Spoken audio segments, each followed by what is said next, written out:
அப்போதுதான் அந்த அதிசயம்.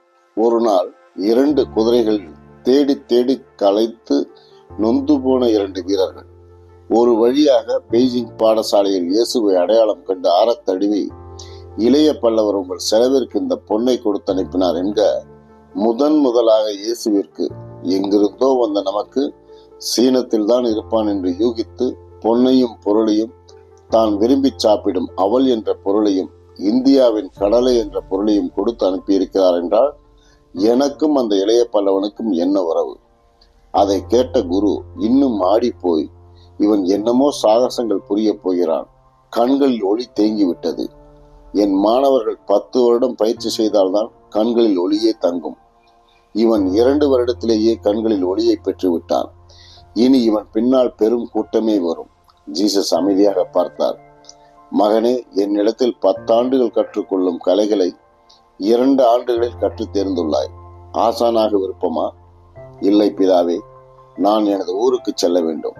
பசி, ஆசை, அழுக்காறு, பொறாமை, பொய் போன்ற எண்ணற்ற நோய்களில் என் மக்கள் சிக்கி தவித்துள்ளனர். மீட்பு கொடுக்கும் பணி என் தலைமையில் கிடைக்கிறது. நான் மீட்க வேண்டும். ஓ, இன்னொரு கன்ஃபியூஷஸ். அப்போது சீனத்தில் புத்த மதம் புயல் வேகத்தில் பரவ ஆரம்பித்திருந்த நேரம். எனினும் இன்னொரு மதமான கன்ஃபியூஷஸ் என்ற தத்துவ ஞானி மறைந்தாலும் கன்ஃபியூஷஸை கடவுளாக்கி அவருக்கென்று மதம் ஒன்று ஏற்படுத்தி சில மன்னர்கள் கன்ஃபியூஷஸ் மதத்தை சார்ந்து நின்றார்கள். குருவோ புத்தரை இயேசுவிற்கு காட்டி, பெரிய மகான், இந்தியாவில் பிறந்து ஒரு இளவரசர், போதி மரத்தடியில் ஞானம் பெற்றவர் என்று கூறி அவரின் போதனைகளை கூற, நமக்கு முன்னால் நம்மை போலவே ஒருவன் பிறந்திருக்கிறானே, ஆனால் மகா சாதுவாய் தன் கொள்கைகளை கூறி வைக்கிறான். அடித்து ஆணித்தரமாய் சொல்லி இந்த மக்களை திருத்தியிருக்க வேண்டாமா என்று குருவிடமே கேட்டுவிட குரு மிரண்டு போனார். அப்படி என்னப்பா உன் நாடு கெட்டு கிடக்கிறது? ஆம் பிதாவே, இன்னொரு முறை நோவா வந்து ஒட்டுமொத்த ஜனங்களை எல்லாம் அழித்து மீண்டும் பிறப்பித்தல் கூட மகிழ்வேன் பிதாவே. அப்படியா? அவ்வளவு மோசமான சூழ்நிலையில் நாடா? மன்னன் என்ன செய்கிறான்? மன்னன் வாழ்கிறான், மக்கள் மடிகிறார்கள். படையெடுத்து போராட வீரர்கள் தேவை என்றால் கூட மன்னனுக்கு மக்களின் நினைவு வரும். இப்போது மன்னனுக்கு தேவை வீரர்கள் அல்ல, அடிமைகள். படையெடுத்து வந்தால் கூட மன்னனுக்கு மக்கள் பற்றி தெரியும். ஆனால் எளிதாக கப்பம் கட்டுகிறான். கப்பம் கட்ட மக்களை பிழிகிறான். 25 வருடம் மன்னனாக இருந்தால் கூட போதும். எஞ்சிய நாட்கள் மானியத்தில் கழித்துக் கொள்கிறான். கோவில்கள் இருந்தால் மக்கள் சரியாகி விடுவார்களே. ஆம் பிதாவே, அது இங்கிருக்கிறது. கடவுளை வணங்குவதில் கூட இங்கு இயற்கை தெரிகிறது, வைத்தியம் தெரிகிறது, ஒழுக்கம் தெரிகிறது. ஆனால் எங்கள் ஊரில் சிலை வழிபாடும், சிலைகளுக்கு பைத்தியக்காரத்தனமான பூஜைகள் செய்வதும், அதன் காரணமாக குடிப்பதும் கோவில்களை கூட போதைப் பொருளாக்கிவிட்டான். நீ சென்று என்ன செய்ய போகிறாய் மகனே? கடவுள் அவதாரம் எடுக்கப் போகிறேன். என்ன, கடவுள் அவதாரமா? ஆம், என் மக்களுக்கு அவசரமாய் ஒரு கடவுள் அவதாரம் தேவைப்படுகிறது.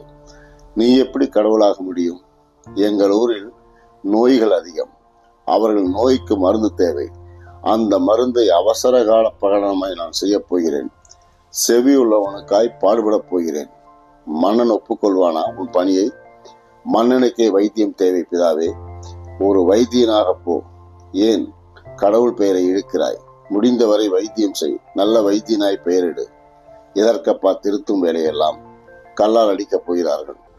இல்லை பிதாவே, அறிவுரை வழங்குவதற்காகத்தான் வைத்தியம் கற்றுக்கொண்டேன். ஒன்று செய், இன்றோடு உன்னை ஊருக்கு அனுப்பிவிடலாம் என்றுதான் நினைத்தேன். அது தவறு. ஒரு மந்திரக்காரனாக ஆக்கப் போகிறேன். மந்திரக்காரனா? ஆம் மகனே, நீ சொல்வதிலிருந்து உன் பணியை நான் அறிந்து கொண்டேன். மிகப்பெரிய ஒரு புரட்சியை உண்டாக்கப் போகிறாய். அதற்கு வைத்தியத்தோடு உகந்த சித்து வேலைகளையும் கற்றுக்கொண்டால் நலமாக இருக்கும். நான் உன்னை ஓரிடம் அனுப்பப் போகிறேன். அங்கு சென்று 6 மாத காலம் சித்து விளையாட்டை கற்றுக்கொள். என் பிரிய கிறிஸ்துவனே, மாய வேலைகளை இயேசு கற்றுக்கொண்டதால் தான் அவரால் அற்புதங்களை நிகழ்த்த முடிந்தது என்ற உண்மை உனக்கு கஷ்டமாக இருக்கலாம். ஆனால் உண்மை அதுதான்.